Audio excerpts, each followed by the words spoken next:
All right, so as an example, it's amazing how businesses grow when they become systemised and they become simplified.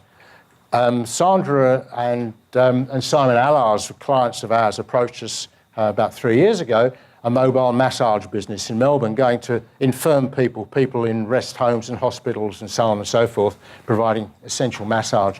And they'd been running for 13 years, they were quite busy, but their systems were a bit ad hoc, the way that most businesses are. By going through and deleting some of the things they did, improving their digital side with their website, they actually grew their business 250% in a year. Quite extraordinary. The point I make is, whilst that is quite a level, that's not uncommon to get 50, 60, 100% growth in that period of time, because you're actually simplifying, tuning, something you've not probably done since you first launched the business. Because so many things become habit in systems that when you analyse them and break them up, you find you can actually dispense with them and so on. So it's something to bear in mind.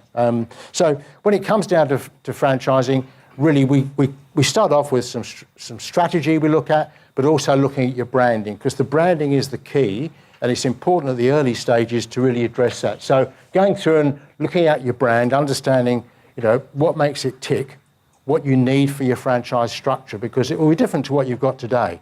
A lot of people try and franchise their business, taking what they've got and just ad hoc sort of amending it.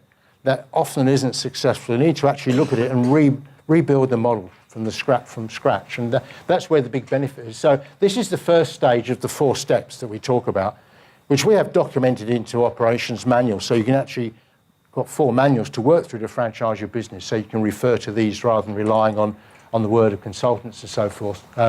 One statement I really like is Confucius there, that the fact is that life's simple, but we as human beings insist on making it too complicated. And it tends to be true, a lot of us do have that habit. So it's a matter of distilling that. And often you can't do that yourself. You need someone to help you to sort of pare it down.